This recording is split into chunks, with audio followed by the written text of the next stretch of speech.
In this video, we are going to give you 5 reasons why you need to visit Georgia. Georgia has so much to offer, from incredibly delicious foods to really hospitable people. Georgia has something for everybody. Whether you're already planning a trip to Georgia or you've never even heard of this country, this video is going to have something for you.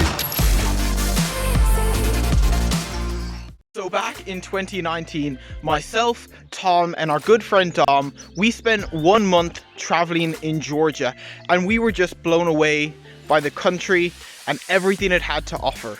So now I'm going to hand you over to Tom, who is going to tell you the first reason why you need to make Georgia your #1 bucket list destination.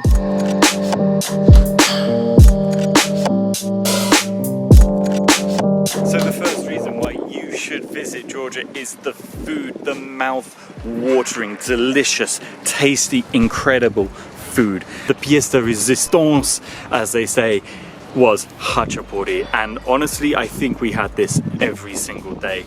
And there's different types of hachapuri. There's just the cheesy bread type, which you might have seen.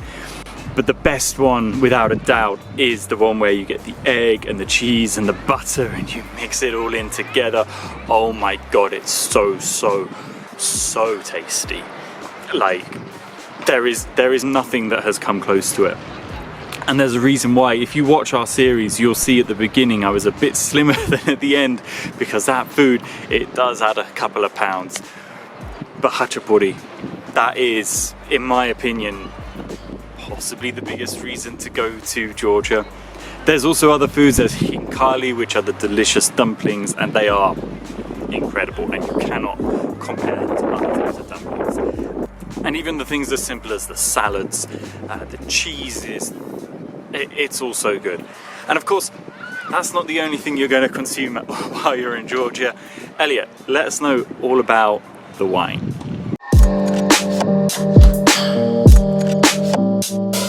Reason number 2 why you need to go and visit Georgia is for the amazing wine. And I know when you think of wine, we usually think of France or Italy, but Georgia produces some of the best wine in the world, and we had the honor of trying and drinking quite a lot of it when we were in Georgia. When we were in Georgia, we visited the Kakheti wine region, which is probably the most famous wine region in Georgia. And we stayed in Tel Aviv, which is kind of the central hub if you want to visit the Kakheti wine region.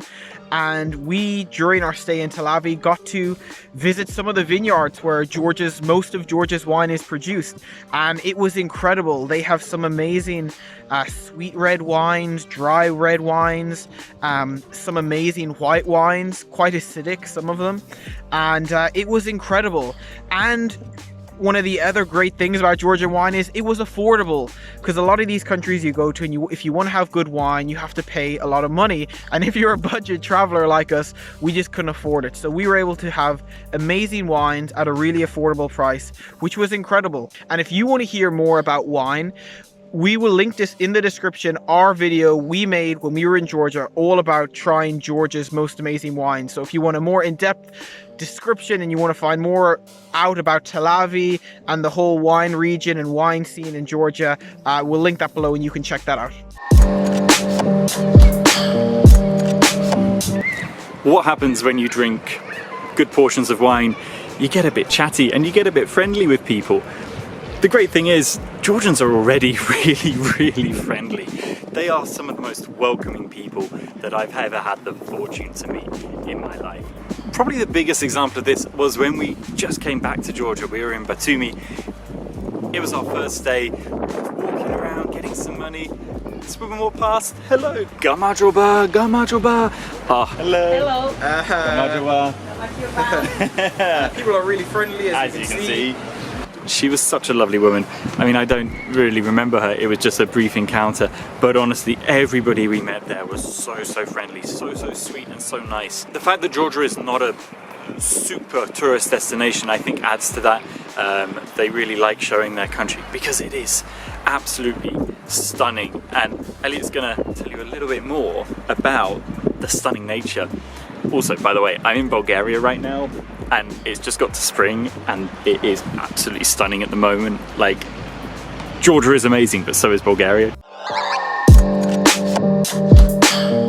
Wow, Tom, Bulgaria looks amazing. But back to Georgia and the incredible nature Georgia has to offer. The highlight of Georgia is probably for me Kazbegi.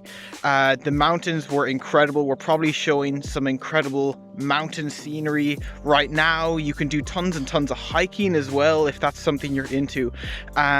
We loved it, and we can't wait to go back to Georgia to go back to Kazbegi. But Georgia has so much more to offer than just mountains. There are the beautiful plains, and as you saw earlier in the video, incredible vineyards. So Georgia has so much to offer for a nature lover. Even in the capital city of Tbilisi, we found loads of little nature trails and places and parts of the city where you could get out into nature and off the sort of the beaten path and out of the city. So Georgia just has so much to offer. But back to Tom, because he's going to tell you probably the most important thing that you have to consider when going on a trip.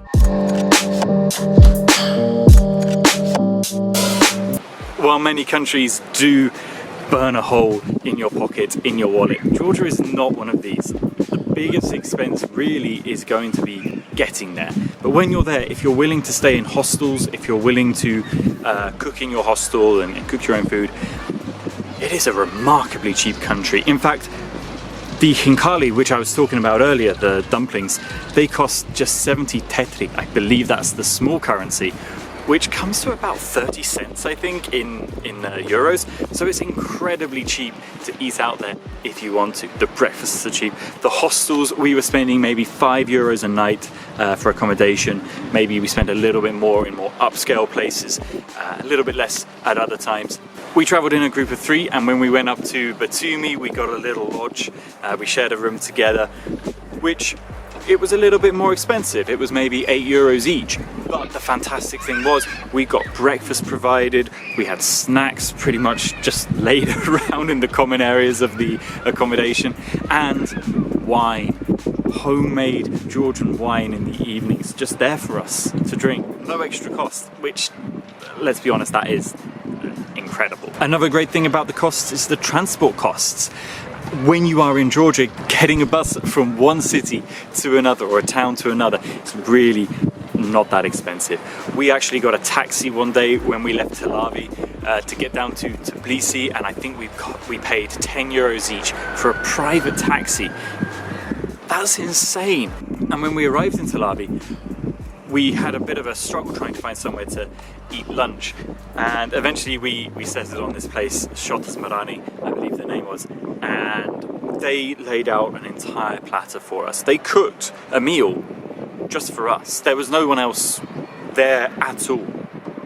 We had homegrown tomatoes, loads and loads of wine, delicious meat made on the barbecue just for us, and that only came to €10 each. It is such a wonderful country with a very low cost, which makes it such a good place to go as a backpacker. Thank you guys so much for listening to our ramblings about Georgia. If you haven't already, go check out our video series on Georgia and Armenia. We had such a wonderful time there, and we'd love to share more of it with you. If you haven't, also subscribe. There's a button, red, press it, it says subscribe. It really would help us. And if you like this video, give it a like, share it with some of your friends, and let us know down below, where should we go to? Where would you like to see us explore? Bye!